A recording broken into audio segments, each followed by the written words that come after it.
Capricorn, hi! Welcome to Mr. Queen PH at titinan natin ang energies ng inyong kaperahan. Money, career, finances ngayong August 2024. If you are interested in private readings, meron tayong link sa description at sa pinned comment. I-check nyo na lang kung paano mag-book for a private reading. Okay, Cap. Let's see. What's coming to you? Money, career, finances ngayong August 2024.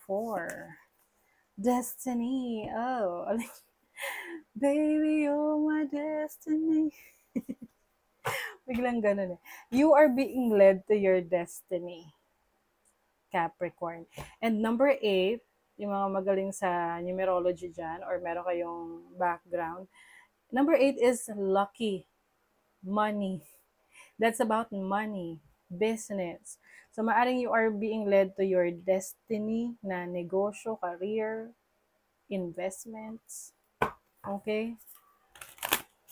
Maaring ang lucky number nyo rin ay 8. Pwedeng ang address nyo may number 8. Okay? You are divinely guided. Oh, Capricorn. San man kayo dalhin ng inyong trabaho, ng career mo, ng business mo, may kasama yung basbas galing sa taas. You are divinely guided. Wow! Oh my God! Capricorn! I'm so happy for you. Oh, may abundance! Oh my God! Oh my God! Alam niyo kasi Capricorn ako, so yeah. Capricorn Sun. So there's abundance coming in for you. You know why, no? Mapapansin niyo yan, Capricorn eh. Nung mga nakaraang buwan, hindi buwan, taon, nung pansin nyo, medyo struggle, no? Although, nag-excel kayo dyan sa ginagawa nyo, sa career nyo, pero andun pa rin talaga yung struggle na bago nyo makuha yung ginhawa sa buhay, kailangan mo muna pagtrabahuhan talaga. Ganon. So, because Pluto, it was in your sign, no? In the past 15 years, I think. So, talagang medyo struggle yan. Ngayon, Pluto is now in Aquarius. So, kumbaga nakakagaan-gaan na sa pakiramdam niyo yung mga changes na yan. Kumbaga sa parang may nagbukas na bagong pinto para sa inyo. Napakalaking pinto na magdadala ng maraming oportunidad sa inyo. Nasa sa inyo na kung alin yung kukunin nyo doon. Grabe. It's like telling you na your destiny is to be abundant. Kasi yan ay guided ng universe. Oh, saan ka pa, Capricorn? Let's see what else. What else? Oh!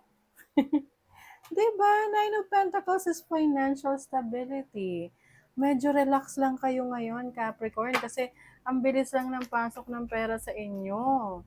As long as kayo ay may outlet, no? May pagdadaanan ng blessing.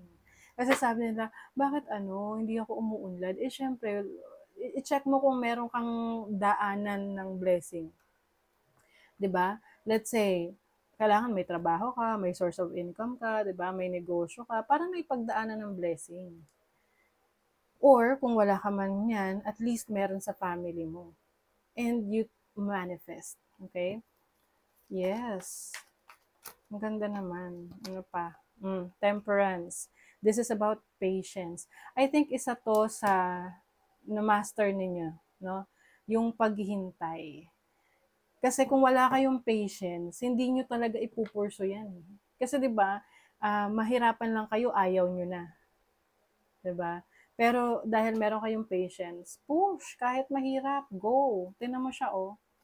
Kahit na napakatarik ng inaakyat niya, yes, go pa rin.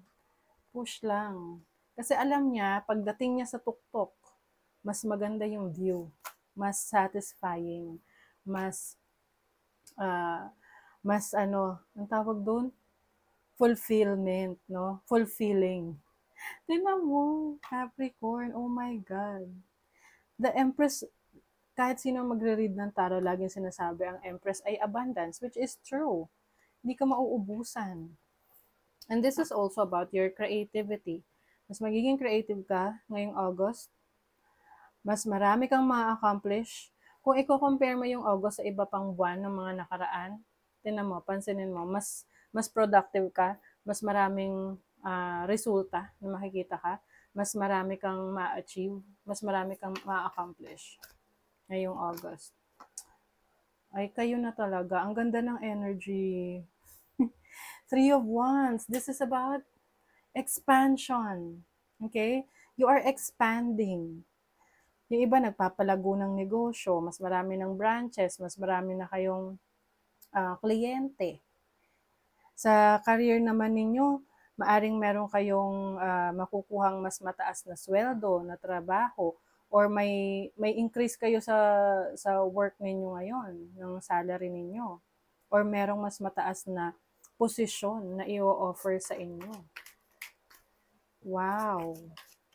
Yung iba sa inyo, kung gusto nyo mag-abroad, meron ding opportunity rito. The Three of Wands is also about travel. Oh, 'di ba? Financial stability. Capricorn, yung iba sa inyo, August magsisimula na kayong mag-ipon kung hindi pa kayo nakakapag-ipon. Like for example, yung mga nakaraang buwan, puro palabas ng palabas yung pera. Ngayong August, mas makakaipon kayo. Kasi mas maaring marami yung pumapasok na pera kaysa sa lumalabas. So, syempre, may matitira. May ipon. Let's see. Ano ba? Grabe, sa lahat ng reading, ito yung pinakamaganda. Yung sa inyo. Ang ganda ng mga cards niyo. The Star. Wow. You are the star. So if you are someone working in the public eye, you're part of a community, may leadership role ka dyan, or ikaw ay nasa social media,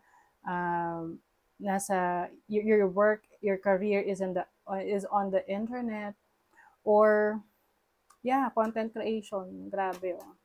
You're gaining a lot of attention. This is also healing. So, maaring yung iba sa inyo, kung nagkaroon kayo ng challenging na situation sa trabaho nyo, career, or business, you are healing from that. Nakaka-recover ka na. Page of Cups, you are really very, really na very pa, creative. This is creativity. I think you will be discovering more about yourself, mga iba mo pang talento.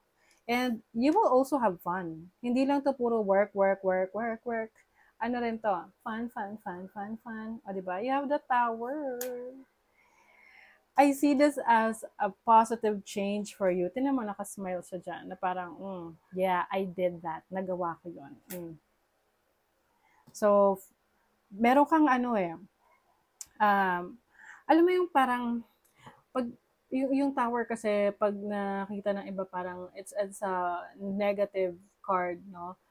Usually, yes, but it depends on the situation. But I think in this reading, parang yun nga, yung sinasabi ko sa inyong, you are, parang meron kang nabuksan na portal, or na parang pintuan, a door of opportunity. Oo. Tingnan mo, kaloka. Ang lagi kong analogy dyan is, may kailangang i-destroy para may ma-build na bago. Like for example, yung mga condemned buildings na hindi na matatag, luma na, tipong 100 years old na building na, hindi na safe yun, di ba? Tsaka, hindi na maayos yung structure nun. So, kailangan siyang gibain para makapagpatayo ng bago. So, that's what I'm seeing for you. O, kayo na. Kayo na, Capricorn. Let's see what else. For Cappies. Money will be coming to you. Oh, feeling ko nag-rejoice na yung mga Capricorn. A marriage will take place, either romantic or business. So, pwedeng romantic relationship to, but since this is a reading for your career, money, finances, so pwedeng business to, business partnership. Meron kayong papasukin. O, ayan, magbabakasyon rin kayo. You're going to have fun. Diba? Sabi ko kanina, hindi lang kayo work, there's also fun, so vacation. Chain of events that will affect your life. So I think itong chain of events na to has something to do doon sa mga changes na gagawin mo na malaking magiging impact sa'yo in a positive way. Very exciting. Nako, Capricorn, very exciting ang August for you. I-claim nyo na tong reading na to. Inherent wisdom is emerging at this time. Watch it and ready yourself for a rebirth. Oh my God, ayan na yung rebirth. With the Tower. Rebirth, bagong ikaw. It's a new version of yourself. Step forward now and sing your own song. There is a power in finding your voice. So ito yung pagiging totoo sa sarili mo. Parang nahahanap mo na kung ano yung path mo. You're being led to your destiny talaga. Your success is now at hand. Allow the abundance to flow to you effortlessly. Ayan na. Abundance na naman. Grabe. Ang ganda. Ayan. So exciting. So that is your reading, Capricorn. Thank you so much. Bye.